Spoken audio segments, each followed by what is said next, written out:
we begin with UFC 305 preview.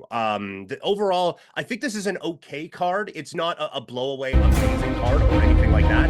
But I am interested in a few of the things on this one. And so we're just going to go main card. But we're just going to go fight by fight and break this thing down. So up first, it is Li Jingyang taking on Carlos Paredes in the welterweight division. I promise the pronunciations are going to get better as we go along. But coming into this one, you have a Jiang, who is 36 years old, 6 feet tall with a 71.5-inch reach, born in China, training at Killcliff FC. He is 19-8 for his MMA career, 7 wins by knockout, 5 by submission, and by 2 submission losses. Sorry, my typing's all weird on this. A couple submission losses and a couple decision losses on the resume as well.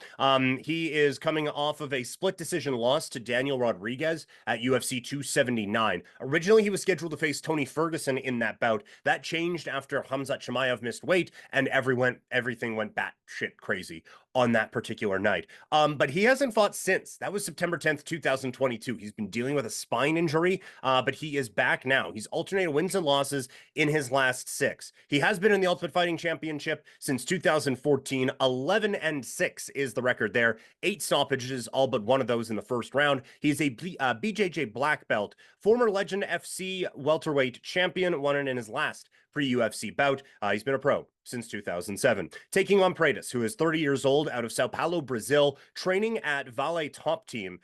He is 19-6, 14 wins by knockout, another 3 by submission, 2 losses by knockout, 1 by submission. His last bout came at Ultimate Fight Night in June, so just a couple of months ago, where he knocked out Charlie Radke in the first round. It's his 9th straight win, his 8th straight finish, and his first at 5, sorry, in the first round. He's 2-0 in the Ultimate Fighting Championship with a second round finish and a first round finish. He did fight on Dana White's Contender Series, winning there. He has also fought in LFA and won championship, and he's been a pro since 2012.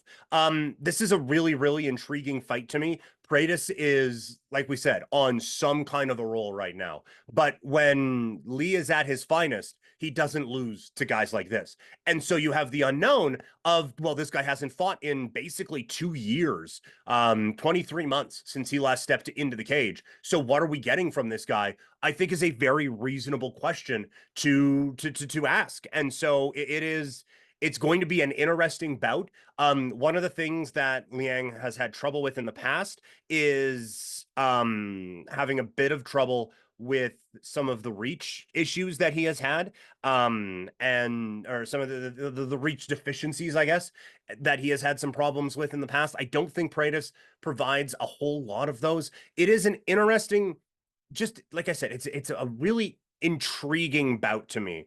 And so pulling up the odds here really quickly. Oh no, that's the wrong website. That's the wrong website. Give me a second. No, that's still the wrong website. Boy, I am out of practice on all of this. Apologies to everyone who is listening in right now, because that was all over the place. But yes, coming up on Saturday, UFC. Back to Saturday. I don't know why I went back to Friday. Looking at the odds on this one, finally, that we get to, we see Liang as a plus 300 underdog. I think that there is a little bit of hype around Paredes, obviously. That's not a bad underdog play. I think Liang is a really, really strong fighter. Paredes is on an incredible roll. We just haven't seen Liang in a couple of years. And admittedly, losing to Daniel Rodriguez is tough. I will say most media members had Liang winning that fight on their scorecard. I was watching it in Saskatchewan, just had a lot of people around, so I don't quite recall how I had that. But 21 of 23, I think the number was for media members who scored that in favor of the man from China. And I think, honestly, if there's a win at the top of the Wikipedia page or the top of his Sherdog Fight Finder, then maybe we are getting a more even line. But I think Liang at plus 300, actually not the worst way to go. And if you are going to want to put a bit of money down on Paredes, let's see, do we have fighter props here? Not on this site. Again, sorry, I should have had all this stuff lined up ahead of time, but overall, it's, Bit tricky here. So let's see if we can find it. I hate that they put these all over the place. Okay, so this site only has Leong as a plus or a plus 270. If you think that this is Kratos who's going to win this, go the plus 139 and just go under 1.5 rounds. Because if he wins it, I think he's winning it pretty quick. The longer it goes, I think the more it favors Leong. Then in the heavyweight division, it's Tai Tuivasa going up against Jairzinho Rozenstruik. Tuivasa, 31 years old, born in Sydney, Australia. So he'll be the hometown guy tonight as this bout is taking place in Perth. Training at AKA. He's 14-7, 13 wins by knockout, 1 by decision. He's been knocked out 3 times and submitted 3 times of the 7 fights. His most recent loss was a submission loss to Marcin Tybura in Ultimate Fight Night on March 16th. 2024. It's 4 straight losses. He's been finished in all of them. That came after a 5-fight winning streak where it felt like there was something there with this guy. But it's been really, really difficult for Tai Tuivasa over the last little while. His last decision was a loss back at UFC 238 against Blagoy Ivanov. That was June 8th, 2019. The last time he won a decision was almost a full year before that at UFC 225 against Andrei Arlovsky, June 9th, 2018. He's been in the UFC since 2017. 8-7 in the promotion, 7 wins by knockout, 6 times he's been finished in losses. He's a pro since 2012. He started on a 9-fight win streak. He also was 5-2 as a boxer. Going up against Rozenstruik, who is 36 years old, born in Suriname, training out of ATT.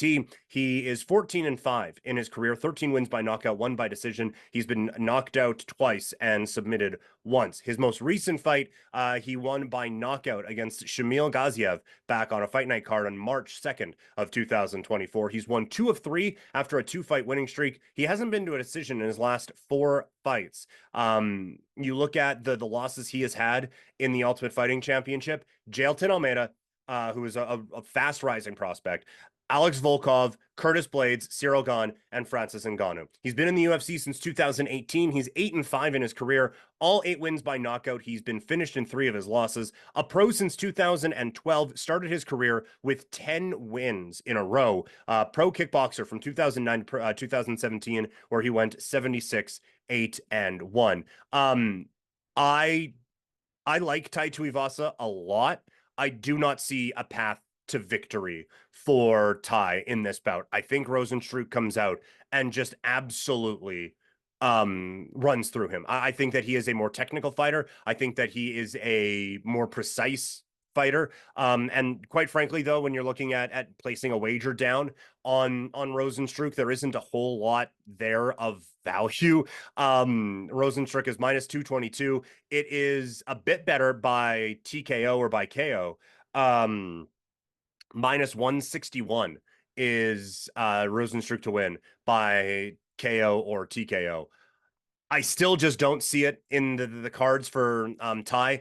If you think that maybe Tai can hold on a little bit, or that this fight's going to be a bit more evenly matched than I thought, you can go over 1.5 rounds right now at plus 170. That's not the worst kind of value play, but Rozenstruik, I think, gets the win in this bout. Probably pretty handily. Up next, a really interesting bout in the lightweight division as Mateusz Gamrot takes on Dan Hooker. Gamrot is 33 years old, born in Poland, training at Żerwani Smok. He is 24-2 with 1 no contest, 8 wins by knockout, another 5 by submission, and he has never been stopped in his pro MMA career with just 2 decision losses.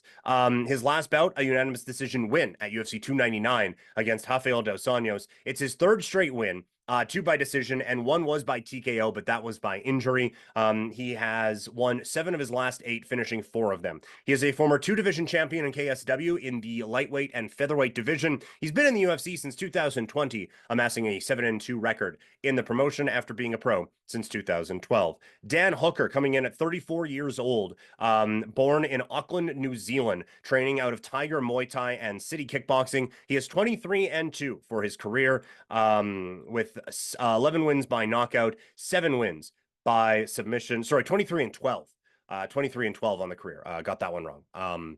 But still, I think a very, very talented fighter. His last win, a split decision win against Jalen Turner back at UFC 290. It's back-to-back wins after back-to-back losses. He's been finished in both. He's 3-4 in his last 7, with losses coming against Arnold Allen, Islam Makhachev, Michael Chandler, and Dustin Poirier. He's been in the UFC since 2014, 13-8 in that time, finishing 9 of his wins, and has been finished in 4 of his losses. He's been a pro since 2009. I like Dan Hooker a lot.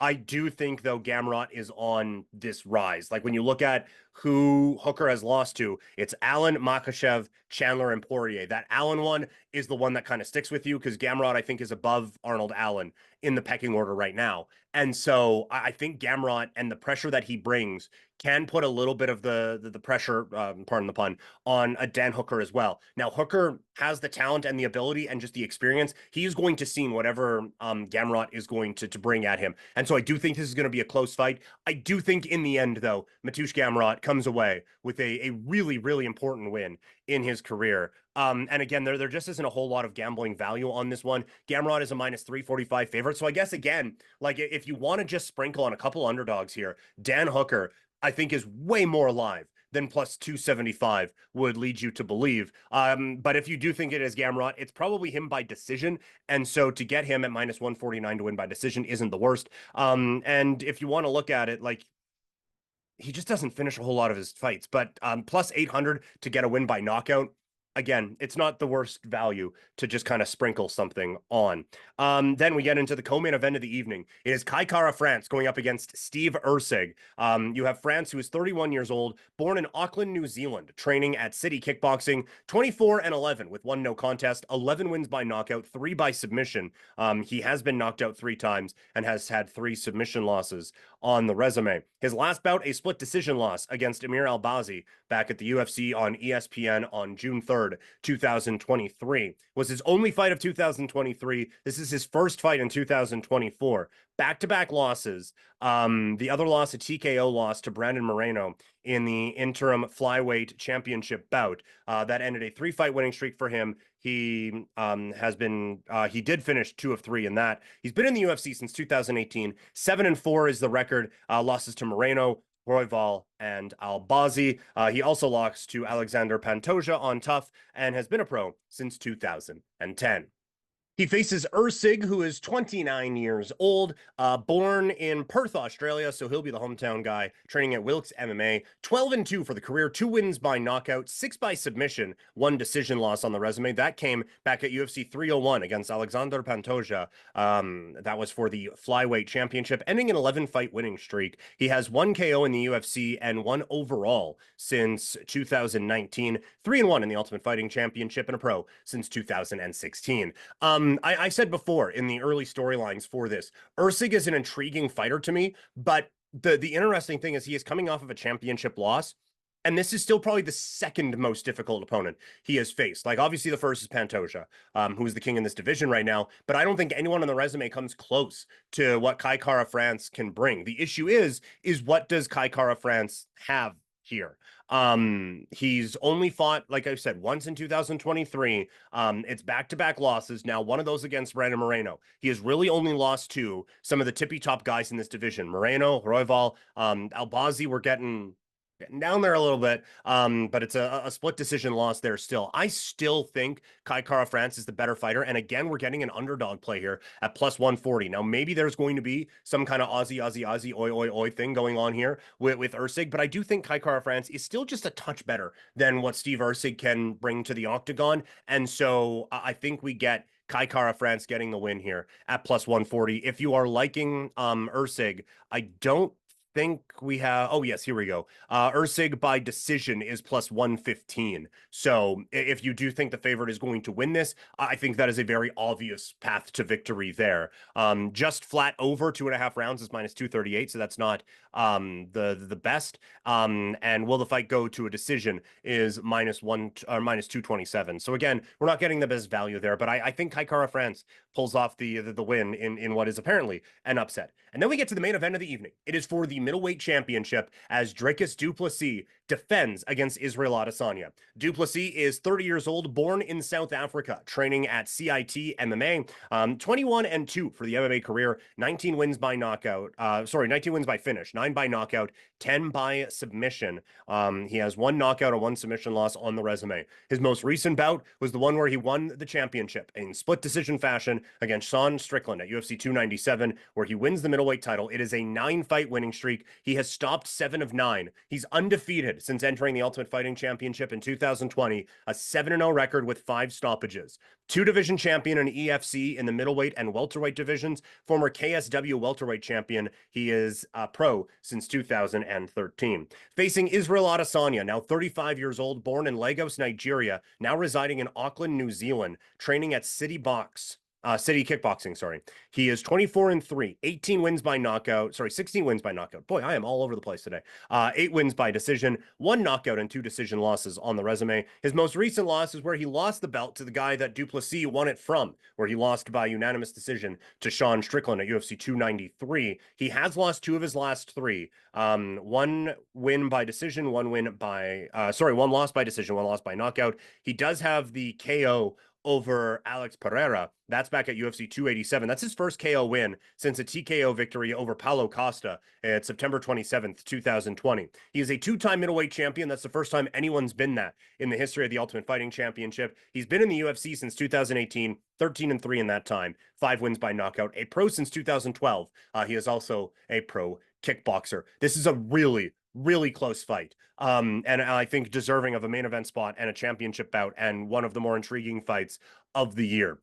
I think Israel Adesanya is genuinely one of the best strikers this sport has ever seen. When you look at the accuracy, the power that he can bring, although I said before, that power has kind of faded away as things have kind of gone on. And there have been some times, absolutely, where he has played with his food. That is not going to be the case here. The issue is, where Sean Strickland had success against Israel Adesanya, du Plessis is better at that than Strickland is. And so I think, again, you are going to get a pressure style from Dricus du Plessis. The issue does become where du Plessis does have a better pressure style than Sean Strickland. Strickland has a governor on his. And not that du Plessis can get a little bit wild or crazy, but Strickland knew to put that pressure on, but in a way where he was staying away from the power of Israel Adesanya. And I'm not saying that du Plessis is dumb or anything like that. All I am saying is that this is a fighter who can bring that forward pressure, bring that forward pressure, bring that forward pressure. And it worked for Alex Pereira until it didn't. And then he got punched and then he lost. Israel Adesanya, if you leave an opening for him in any sense of the striking game, he will find that and he will take advantage of it. Du Plessis is going to have to fight a perfect fight for 25 minutes in this. The thing is, though, I do think he is capable of doing just that. So I think Dricus du Plessis does come away with the victory in this bout and kind of takes over the mantle as the king of the middleweight division. When you look at it right now, du Plessis, the slightest underdog at -104. Du Plessis by knockout is +350. That is really intriguing to me. Du Plessis by submission is +500. You can maybe do a sprinkle on that one as well, but I'm just going to straight up go Dricus du Plessis just to win the damn thing at -104. So it should be a really fun night, UFC 305.